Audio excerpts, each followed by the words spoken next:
له فلا مضل له ومن يضلل فلا هادي له أشهد أن لا إله إلا الله وأشهد أن محمدا عبده ورسوله صفيه من خلقه وخليله بلغ الرسالة وأدى الأمانة ونصح الأمة وتركنا على محجة البيضاء ليلها كنهارها لا يزيغ عنها إلا هالك.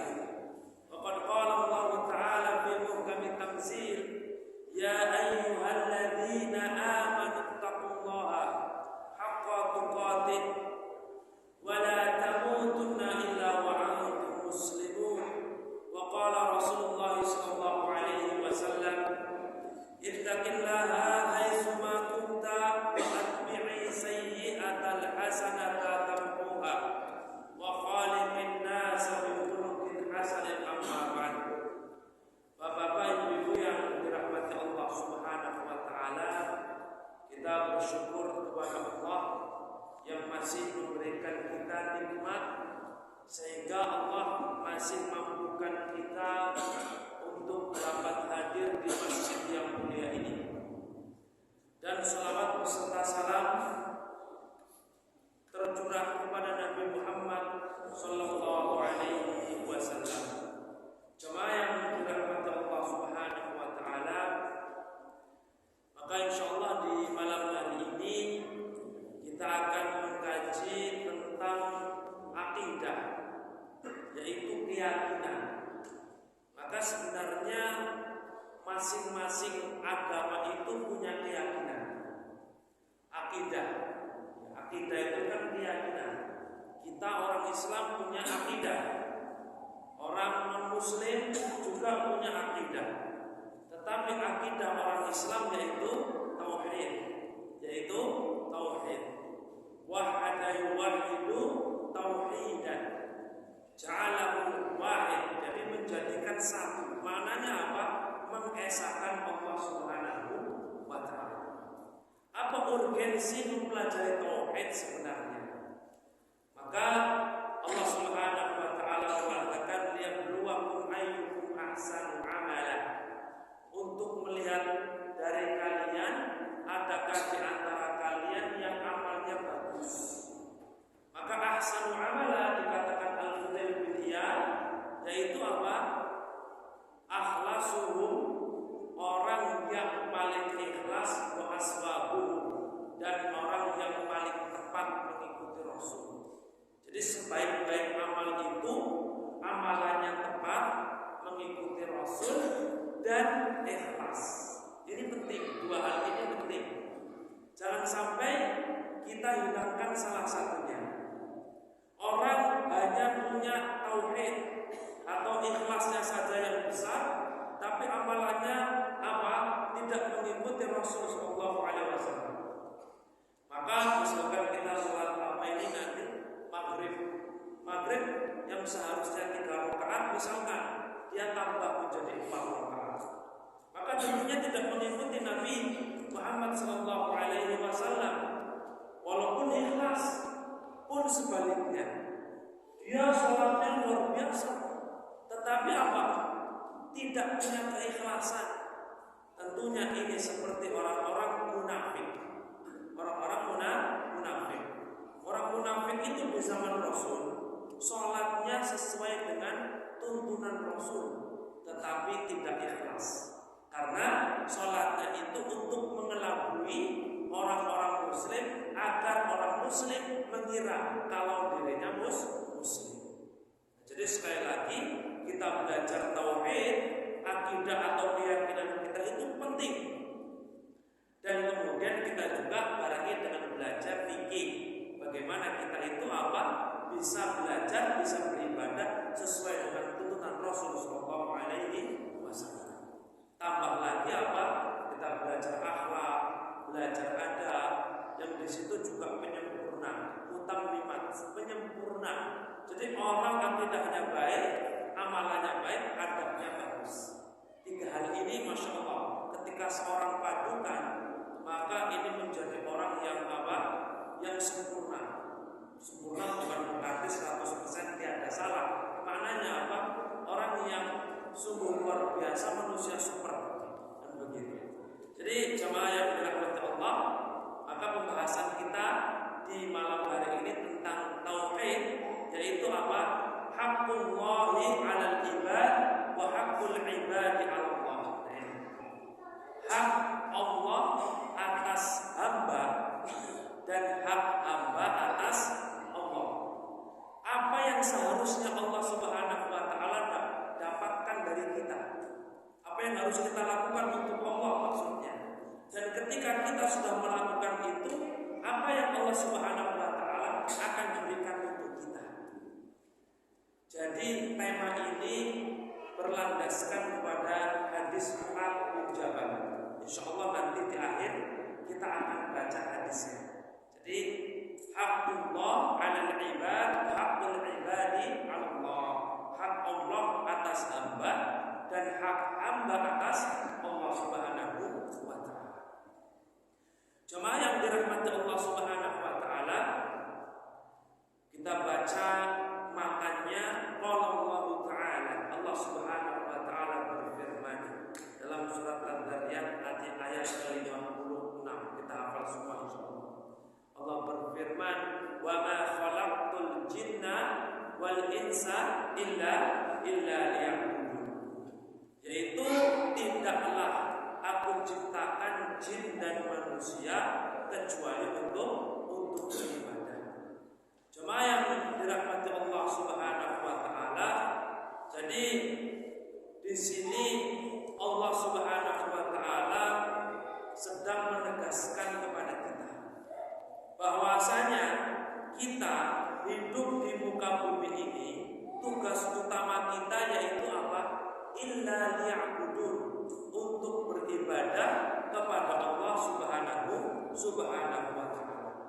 Maka ayat yang pertama ini mengisyaratkan kepada kita bahwasanya perintah untuk ibadah itu merupakan apa? Alasan diciptakannya manusia.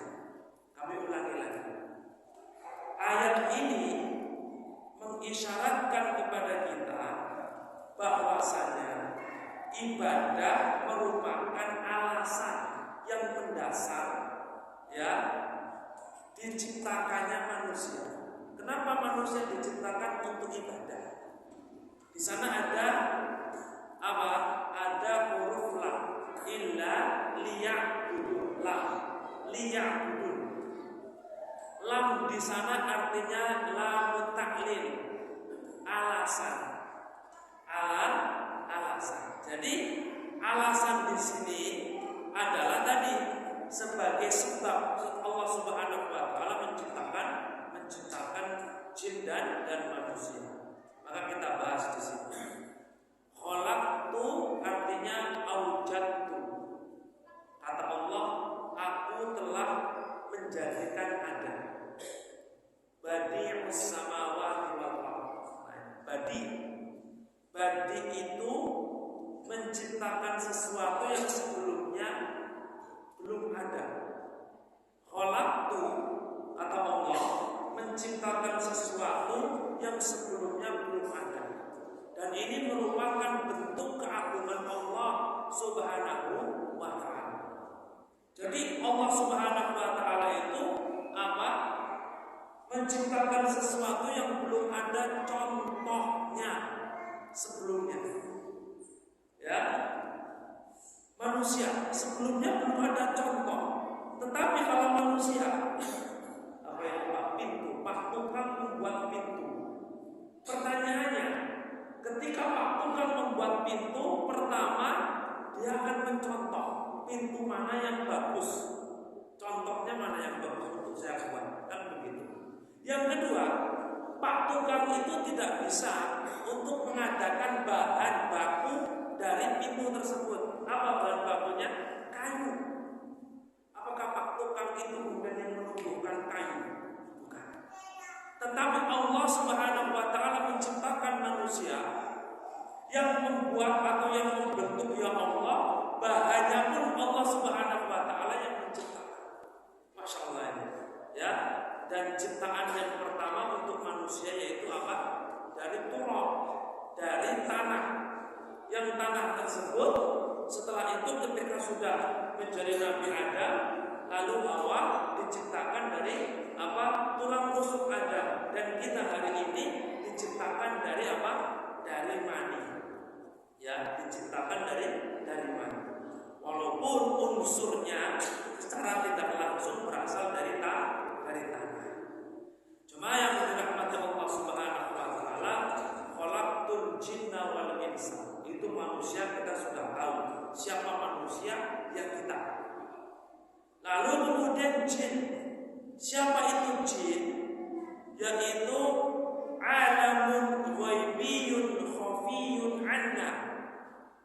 Makhluk yang gaib yang tidak bisa kita lihat. Itu jin.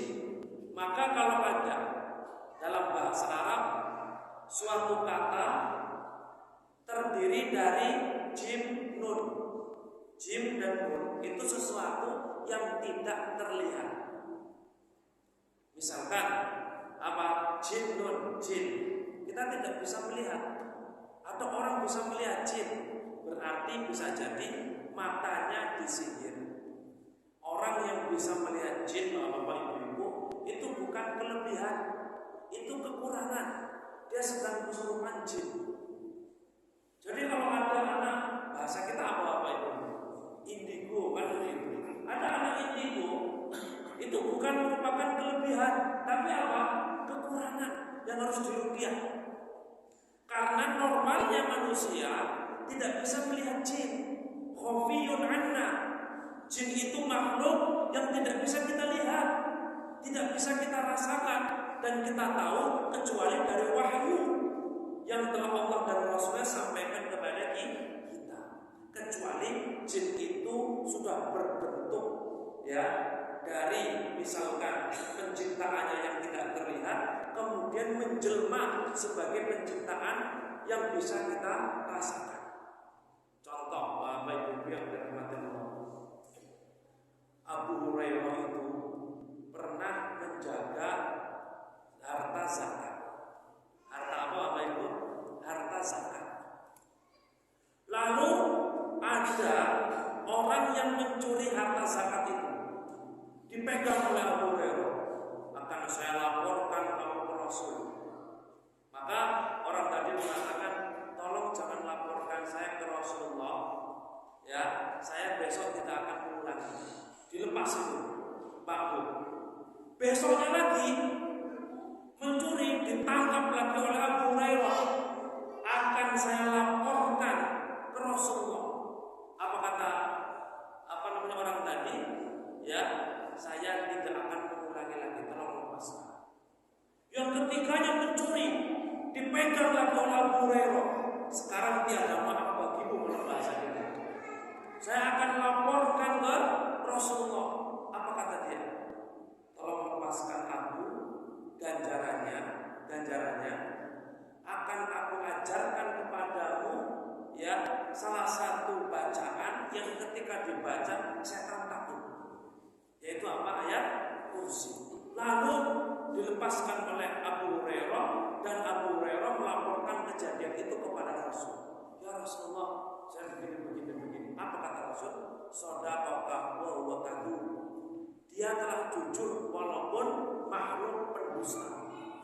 Dan dia adalah iblis. Jadi kalau ada setan, Bapak Ibu, menjelma dan bisa kita lihat, pegang saja. Kalau seandainya bisa kita pegang, berarti dia sedang menjelma sebagai manusia. Tapi kalau tidak bisa kita pegang, berarti mata kita yang tersihir. Mata kita yang tersihir. Apakah Rasul pernah pegang jin? Pernah Bapak Ibu? Lagi sholat Rasulullah. Sholat, lalu di depannya ada jin yang menggoda. Rasul cekik itu. Dan kemudian lidahnya menjulur ke tangan beliau. Beliau merasakan dingin. Air liurnya dingin. Maka ada ulama yang mengambil kesimpulan, jin itu, anak-anaknya jin, keturunan jin bukan tercipta dari api, tetapi tercipta dari maninya jin. Sebagaimana manusia, anak cucu Adam tercipta dari namanya Adam, namanya manusia. Lalu apa dicekik oleh Rasulullah SAW? Bisa dicekik. Jadi sekali lagi dalam Ibnu Katsir itu dikatakan semakin kita takut maka jin akan semakin besar. Tapi semakin kita berani dia akan semakin kecil, sekecil semut. Jemaah yang dirahmati Allah Subhanahu wa taala, jadi jin dan manusia itu kalau mengganggu manusia, dia sudah keluar dari apa? Dari pekerjaan utamanya, yaitu apa? Beribadah. Nah, maka sekali lagi kita dan jin sama. Walaupun teknologi jin itu lebih maju daripada manusia. Jin untuk sholat maghrib di Masjid Ar-Ridha, isyaknya di Masjidil Haram mungkin bisa. Dia cepat. Dari satu tempat ke tempat yang lain berpindahnya cepat. Kan begitu.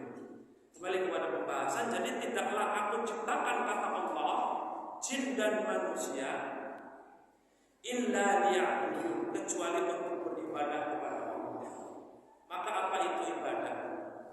Ibadah adalah ismun jami'un likulli ma yuhibbuhullahu wa yardahu minal aqwali wal af'al al-zahirah wal batinah. Yaitu apa? Sebuah nama yang mengandung atau ungkapan yang mengandung setiap yang dicintai oleh Allah Subhanahu wa taala dan diridhoi, baik itu perkataan atau perbuatan yang zahir dan yang batin. Itu ibadah. Jadi kalau misalkan kita diperintahkan untuk sholat, itu berarti zahir. Kita diperintahkan untuk mencintai Allah, itu batin, dan itu ibadah. Dan itu ibadah. Karena perbuatan hati itu terkadang apa? Oleh Allah Subhanahu wa taala dihisab, dianggap sebagai sesuatu yang berat untuk mendapatkan balasan. Contoh, dia mencintai. Membenci Allah, dia mendapatkan dosa. Mencintai Allah mendapatkan pahala. Cuma yang dirahmati Allah Subhanahu wa taala, jadi ayat pertama wa ma khalaqtul jinna wal insa illa liya'budun. Ini hak Allah yang harus kita tunaikan sebagai seorang hamba. Makanya jin dan manusia itu kan makhluk Allah yang dibebani syariat. Jin dan manusia. Malaikat ya, dia tidak diberikan nafsu sehingga apa? Dia taat kepada Allah. Hewan tidak diperintahkan untuk ibadah sebagaimana ibadahnya kita, walaupun mereka berzikir kepada Allah. Batu dan yang lainnya, gunung berzikir kepada Allah. Wallahu a'lam bagaimana zikir mereka. Tetapi untuk taklif, pembebanan syariat dari apa yang diturunkan oleh Allah kepada Rasul-Rasulnya, maka ini dibebankan hanya kepada dua makhluk, yaitu apa? Jin dan manusia. Oleh karenanya ketika orang di dalam dikubur, itu nanti dalam hadis yang panjang itu, orang yang buruk akan dipukul dengan palu. Kata Rasul, yasma'u kullu syai'in.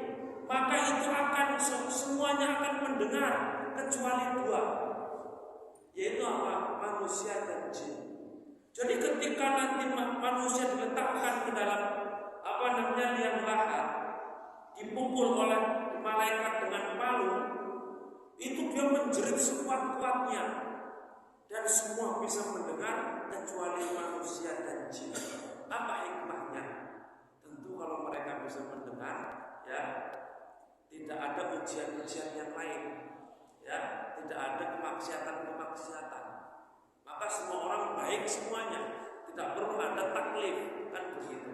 Maka fungsi itu disembunyikan oleh Allah Subhanahu wa taala agar untuk menguji orang-orang yang benar-benar beriman kepada Allah dan orang-orang yang kufur kepada Allah Subhanahu wa taala. Cuma yang dirahmati Allah Subhanahu wa taala, dan ayat yang kedua wa qauluhu, dan kemudian Allah Subhanahu wa taala berfirman dalam surat An-Nahl ayat ke-36, walaqad ba'atsna fi kulli ummatin rasula an ibudullaha wajtanibut taghut. Nah, dan sungguh telah kami utus di setiap umat rasulah, seorang rasul. Jadi setiap umat itu Allah Subhanahu wa taala telah utus rasul. Orang yang mengalami masa di mana tidak ada rasul makanya disebut masa fatrah. Dan dari ayat ini ada kemungkinan, kami katakan ada kemungkinan sebelum datangnya Nabi Muhammad itu ada nabi yang diutus mungkin ke Indonesia ini. Kita tidak tahu, wallahu a'lam bishawab, karena ayat ini mengatakan setiap umat itu Allah Subhanahu wa taala telah utus apa? Rasul. Walaupun ada masa fatrah tadi, ada masa fatrah. Dan luar biasanya Rasul itu, Nabi Muhammad khususnya, itu diutus ila jami'in nas, ila nasi kafah, kepada seluruh manusia. Tapi kalau rasul-rasul sebelum Nabi Muhammad itu diutus hanya untuk umatnya saja, hanya untuk kaumnya saja. Bapak Ibu, contoh rasul dari Bani Israel, siapa mereka? Di antaranya Musa, di antaranya Isa. Musa membawa kitab Taurat, Isa membawa kitab Injil. Kan begitu? Ini diturunkan, diutus hanya kepada Bani Israel, bukan kepada orang-orang selain mereka. Dan selain mereka ada nabi lagi. Makanya nabi dan rasul itu yang harus kita imani secara ta'yin 25 nabi. Kan begitu? Tetapi ulama bersepakat nabi itu tidak hanya 25 saja jumlahnya, bisa lebih daripada itu. Namun setelah Rasulullah SAW diutus, apa kata Rasul? Wa khutima bin nabiyyun, dan telah ditutup dengan aku diutus, yaitu para nabi. Maknanya apa? Sudah tidak ada nabi lagi setelah aku, kata Rasul. Tetapi sebelum Rasul sudah ada banyak nabi-nabi yang baik kita kenal namanya ataupun kita tidak kenal namanya. Banyak. Abu Dawud menjelaskan ada sekian ratus ribu Abu Dawud meriwayatkan itu kan, dan ulama yang lain. Masya Allah, ini banyak sebenarnya. Tapi sekali lagi yang harus kita imani 25 nabi itu secara takyin, namanya kita imani, dan kemudian tugas-tugasnya yang kita tahu dari di mana dan kitab apa saja dan yang lain. Cuma yang dirahmati Allah Subhanahu wa taala, jadi Allah telah mengutus di setiap rasul, di setiap umat seorang rasul. Untuk apa? Nah ini berarti ini merupakan kesamaan. Ani'budullaha wajtanibut taghut, untuk beribadah kepada Allah dan meninggalkan sesembahan-sesembahan selain Allah Subhanahu wa taala. Sesembahan selain Allah itu diperintahkan untuk ditinggalkan, hanya beribadah kepada Allah. Jadi dari Nabi Nuh, kalau kita bicara Rasul, sampai Nabi Muhammad SAW, yang didakwahkan satu, beribadah kepada Allah, tidak syirik. Walaupun apa? Masing-masing umat memiliki syariat yang berbeda-beda. Kami ulangi lagi. Setiap nabi dan rasul itu ditugaskan oleh Allah untuk berdakwah kepada kaumnya. Dan tujuan mereka berdakwah satu, yaitu apa? Yaitu untuk beribadah kepada Allah dan tidak syirik. Tidak syirik. Walaupun syariatnya berbeda-beda. Syariatnya berbeda-beda. Orang Islam itu perintah wajibnya yang dilakukan setiap hari apa Bapak Ibu? Sholat. Islam saja itu, sholat maksud saya, tidak langsung dilakukan di dalam Islam. Sholat itu diperintahkan tahun keberapa kenabian Bapak Ibu? Ya. Jadi 2 tahun sebelum hijrah. 2 tahun sebelum hijrah. Rasul berdakwah di Mekah selama 13 tahun atau 12 tahun lebih sedikit. 10 tahun belum diperintahkan untuk sholat 5 waktu. Lalu kemudian setelah 10 tahun diperintahkan untuk mi'raj ke Sidratil Muntaha, mengambil syariat sholat. Setelah itu turun melaksanakan sholat di Mekah selama 2 tahun lebih sedikit. Setelah itu kemudian hijrah ke Madinah. Maknanya dalam Islam, sholat di dalam Islam itu tidak dari awal. Apalagi syariat-syariat yang ada pada agama-agama sebelum datangnya Nabi Muhammad SAW. Contoh, ghanimah dalam surat Al-Anfal, yas'alunaka 'anil anfal. Orang-orang bertanya kepadamu tentang harta rampasan perang. Lalu kemudian ada bagiannya, dibagi 5, 1/5-nya untuk Rasul, kan begitu? Maknanya ghanimah itu halal untuk Rasul dan untuk umat Islam. Tetapi umat-umat sebelum Rasul, sebelum datangnya Islam, ghanimah itu haram. Karena dalam Riyadhus Shalihin itu Imam An-Nawawi rahimahullah taala mencantumkan hadis yang hadis tersebut berkaitan dengan seorang nabi setelah berperang kemudian meletakkan ghanimah harta rampasan perang di lapangan. Biasanya kalau sudah diletakkan di lapangan, nanti dari langit akan datang api yang menyambar dan membakar ghanimah tersebut. Karena haram untuk mereka. Tapi kok tidak terbakar-bakar? Api tidak kunjung datang. Ternyata ada salah seorang dari pengikut Nabi tersebut yang mengambil emas sebesar kepala sapi. Kepala sapi, Pak Bu. Segini aja, jangan kepala sapi, gigi sapi saja itu. Udah mahal Pak Bu ya, giginya sapi. Ini kepalanya sapi. Tidak kunjung terbakar. Setelah kemudian diketahui ada emas yang dicuri dan kemudian diperintahkan untuk mengembalikan, ditaruhlah, lalu kemudian api membakar ghanimah tersebut. Dibakar oleh Allah karena haram.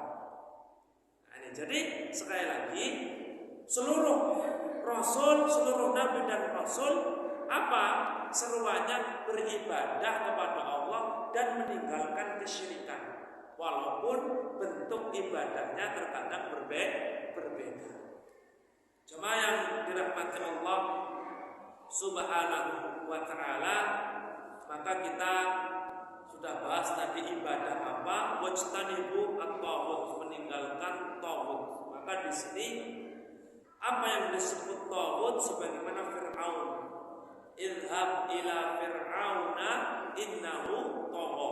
Pergilah kamu kepada Fir'aun, sesungguhnya dia telah tagha, melampaui batas.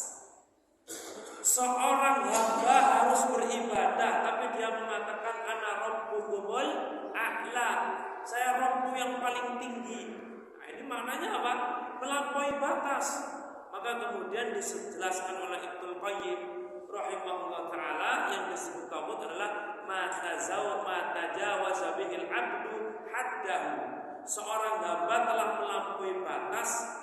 melampaui batasannya min matbu'in, dalam kaitan ketaatan, diikuti, au ma'budin diibadahi, au muta' ditaati.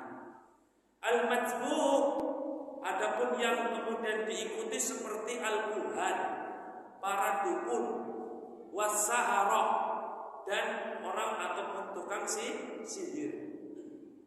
Dukun mengatakan, kamu agamanya apa? Islam. Nah, jadi kalau kamu ingin mendapatkan ini dan itu, syaratnya 1 pekan makan pisang, tapi jangan tinggalkan sholat pun. Bagus itu Bapak Ibu ya. Nasihatnya luar biasa. Makan pisang, jangan tinggalkan makan pisang. Dan karena kamu Islam, berarti jangan sampai meninggalkan sholat. luar biasa ini. Inilah dukun yang terkadang tidak langsung kamu buat seperti ini seperti tidak.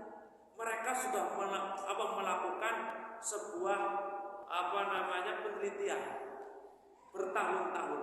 Jin itu bapak ibu, umurnya itu kan ada yang 2000 tahun, ada yang ratusan tahun. Kalau sekolah mereka sudah profesor doktor. Nah kita ini umurnya 80 tahun udah mantap. Ya, jarang yang 80 tahun, umur 60 tahun. Intinya husnul khotimah kan begitu. Bukan berarti kita sedang mengatakan umurnya. Dalam arti apa? Manusia itu kan umurnya terbatas. Tidak seperti jin. Umur 30 tahun, umur 40. Sedangkan jin umurnya sudah 2000 tahun misalkan. Maka dia sudah pengalaman menggoda manusia. Manusia yang seperti apa dia sudah pernah menggoda. Apalagi ini baru umur 20 tahun, belajar Islam baru kemarin, gampang digoda. Maka jin itu ya terkadang para dukun teman-temannya jin itu tidak langsung kemudian mengatakan begini ketika ini maksiat, mengatakan begini, tidak. Tetapi dibawa dulu, seakan-akan itu merupakan ketaatan.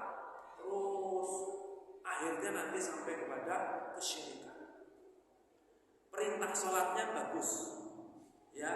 Tetapi ketika dia melaksanakan sholat, nah ini dengan maksud untuk mendapatkan apa yang dia inginkan dari perkara dunia, karena mentaati dukun dan ditambah lagi dengan apa?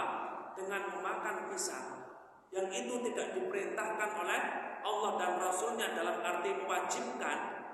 Dia telah mewajibkan sesuatu yang tidak diwajibkan oleh Allah dan Rasulnya. Kalau misalkan kita bapak sakit ya, obatnya pisang, boleh tidak? Boleh, karena itu sudah ada uji coba. Sakit A, obatnya pisang, sudah ada. Tapi kalau ingin mendapatkan sesuatu harus makan pisang, tidak ada kaitannya. Yang tidak ada kaitannya kemudian dikait-kaitkan.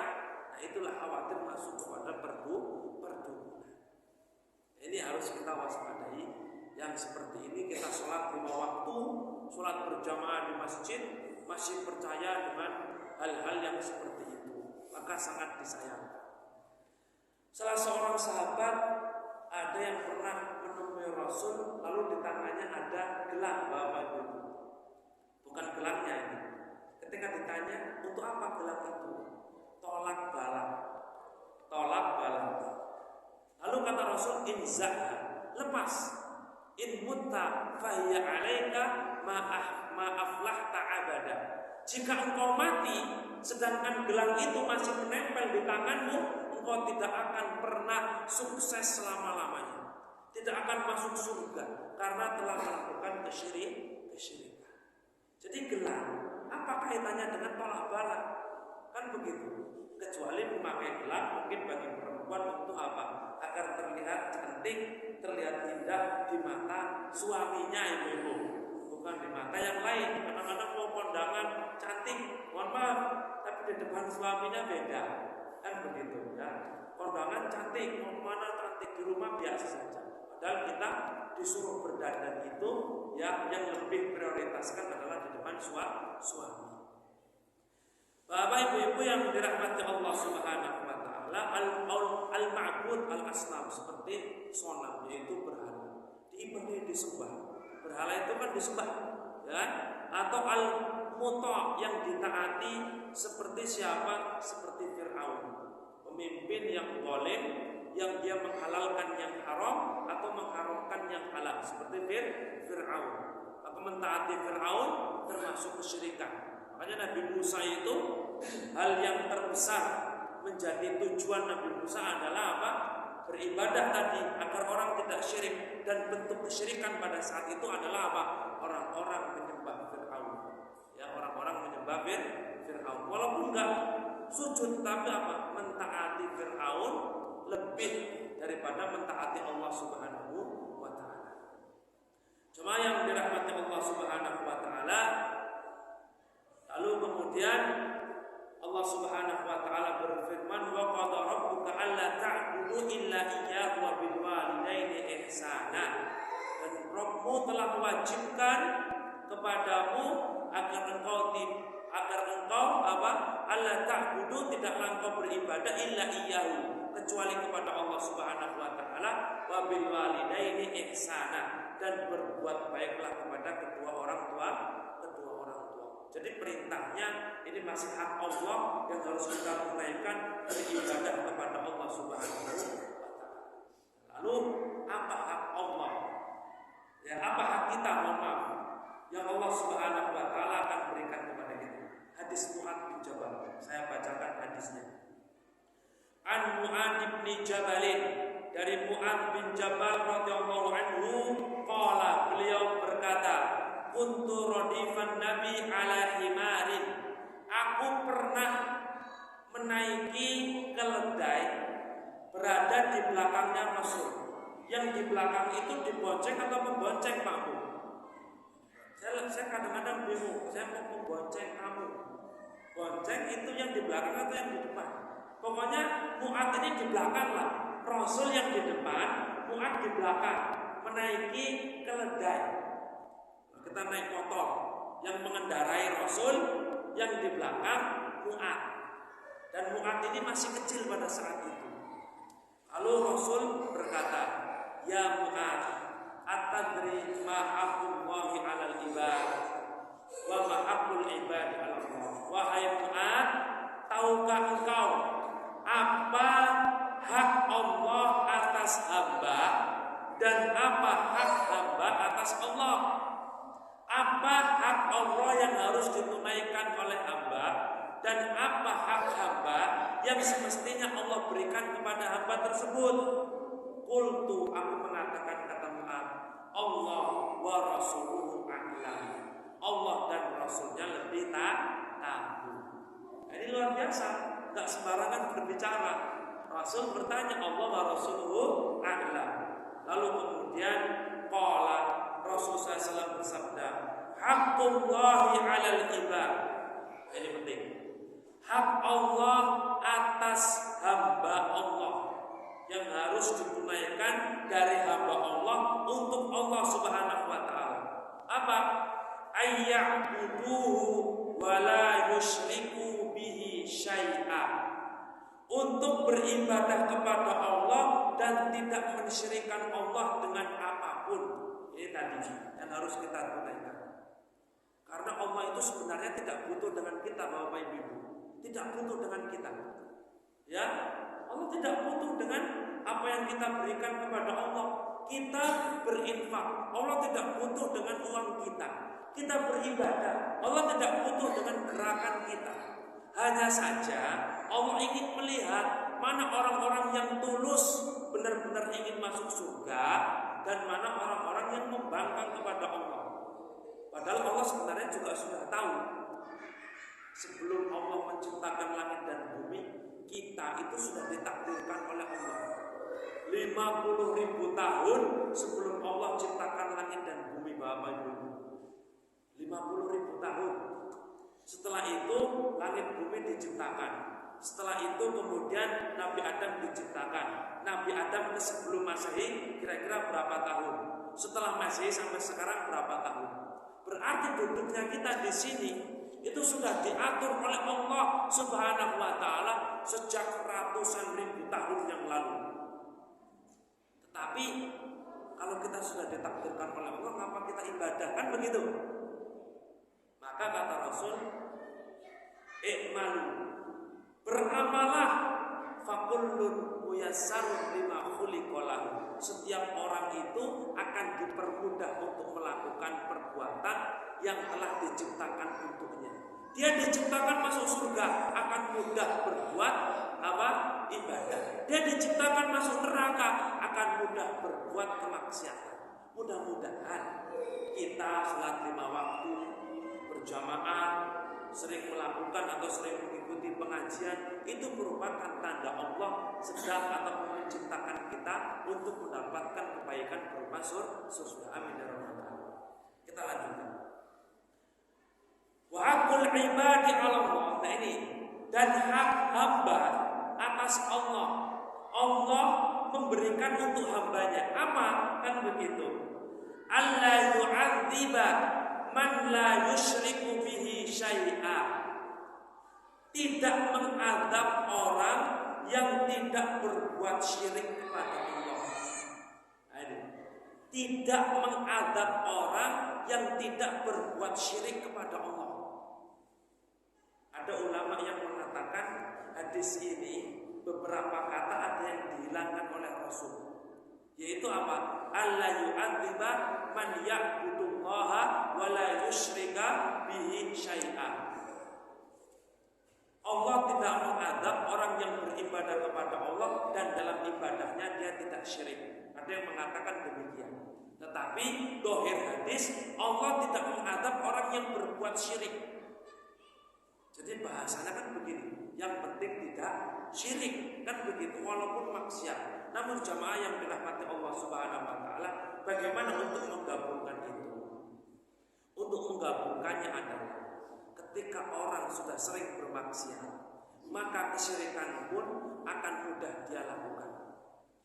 Tetapi ketika seseorang meninggalkan kemaksiatan, jangankan maksiat, ya, jangankan kesyirikan, mohon maaf, maksiat saja dia hati-hati. Maksiat jangan sampai saya melakukan, apalagi kesyirikan. Jadi dari hadis ini bisa diambil sebuah kesimpulan. Apa? Orang masuk surga itu bukan ganti dari amalnya. Kami ulangi lagi. Orang masuk surga itu bukan ganti dari amalnya. Maknanya apa? Ketika dia berusaha beribadah kepada Allah, keluar masjid bermaksiat, bertobat lagi. Bermaksiat, ingat Allah, bertobat lagi, terus seperti itu.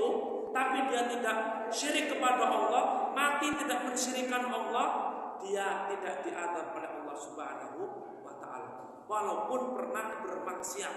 Syaratnya apa? Taubat. Berarti kan mu'ad faham. Maknanya Allah itu Rahim, Maha Pengampun. Orang bermaksiat kalau dia bertobat pasti akan diampuni oleh Allah.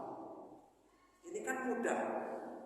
Lalu kemudian Mu'ad berkata kepada Rasul, ya Rasulullah, afala ubasyirun nas, wahai Rasulullah, bagaimana kalau saya kabarkan kepada manusia? Wah, ini merupakan kabar yang baik ini. Boleh nggak saya ngomong kepada para sahabat? Apa kata Rasul?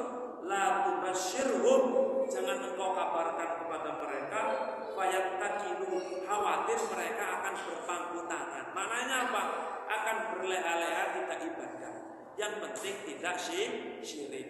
Maka ketika kita sudah mendengar hadis ini, maknanya kita giat beribadah kepada Allah sebagai bentuk hak Allah yang harus kita tunaikan.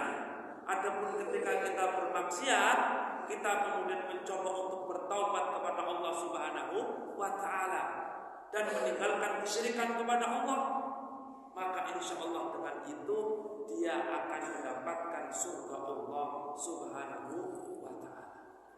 Masih ada waktu nggak? Masih ada waktu. Belum azan Pak? Belum ya? Atau nanti? Baik. Kita melihat bagaimana hadis yang Rasul kabarkan kepada kita. Ini sering kita ulang-ulang, tapi tidak mengapa untuk mengingatkan kita. Seorang yang membunuh 100 orang dan tidak pernah beribadah, Bapak Ibu, tidak pernah beribadah. Lalu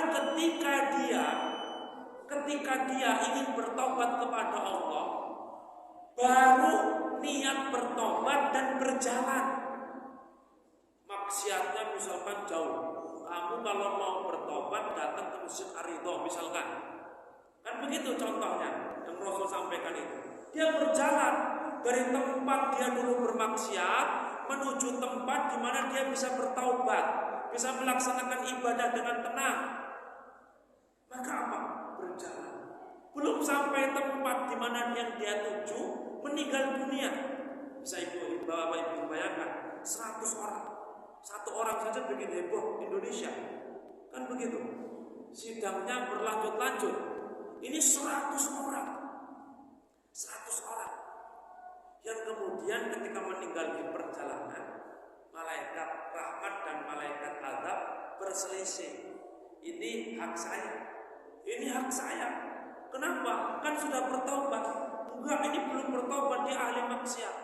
Akhirnya kemudian datang malaikat yang kemudian apa?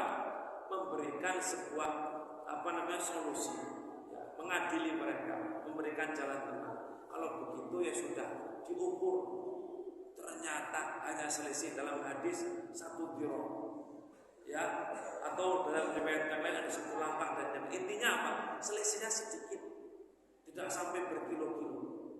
Lebih dekat dia meninggal ke tempat tujuan daripada di tempat dia meninggal daripada tempat asal. Lebih dekat ke tempat tujuannya. Gara-gara itu kemudian masuk surga. Ini maknanya apa? Dia tidak berbuat syirik. Dulunya bermaksud kepada Allah, tapi bertaubat. Nah inilah. Jadi kalau orang ya ingin mendapatkan surga Allah, maka raihlah apa? Ridha Allah Subhanahu wa taala, raihlah rahmat Allah dengan apa? Memperbanyak ibadah. Dia beribadah, datang rahmat Allah. Syaratnya jangan sombong, kan begitu. Dia ibadah sombong, akhirnya banyak saja ibadahnya, tapi tidak bernilai di hadapan Allah, tidak layak untuk mendapatkan rahmat dari Allah. Maka bisa jadi dia dapat apa? Dapat neraka. Jadi Bapak Ibu yang dirahmati Allah Subhanahu wa taala, sekali lagi hak Allah yang harus kita tunaikan, kita beribadah kepada Allah, tidak syirik. Adapun hak Allah, hak kita yang Allah Subhanahu wa taala akan berikan kepada kita, tidak mengadab kita, tidak memasukkan kita ke dalam neraka. Siapa yang beribadah kepada Allah dan tidak mensyirikkan Allah Subhanahu wa taala. Maka bersyukur orang yang punya orang tua sudah meninggal dunia dan ketika meninggal di akhir hayatnya tidak melakukan kesyirikan.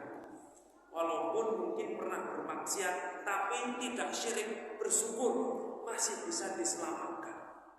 Tapi kalau sudah syirik tidak bisa diselamatkan. Sampai ini sok tahu kan. Kita lihat paman Nabi, Bapak Ibu. Paman Nabi itu orang yang dekat dengan Nabi tapi syirik. Tidak mau mengikuti ajaran Nabi Muhammad, lebih mementingkan untuk beribadah kepada patung-patung. Ini kan syirik. Dari situ apa kata Rasul? Laula ana lakana fid darkil asfalin nar. Kalau bukan karena saya, niscaya beliau berada di keraknya api neraka. Tapi karena doa saya tidak masuk surga, namun diringankan azabnya, masuk neraka, tubuhnya mendidih, otaknya mendidih, badannya kosong. Itu diringankan oleh Allah Subhanahu. Tetap masuk neraka. Jadi mudah-mudahan yang sedikit ini bisa memberikan semangat, motivasi untuk kita. Mari kita semangat beribadah dan kita hendaknya menjauhi kesyirikan kepada Allah. Baik, kita tutup atau sebelum tutup ada pertanyaan? Habis Pak ya? Baik, jadi karena sudah habis waktu yang diberikan kepada saya, mungkin saya ucapkan jazakallahu khairan, dan kepada Allah kami mohon ampun, kepada jemaah kami mohon maaf. Subhanallah wa bihamdihi.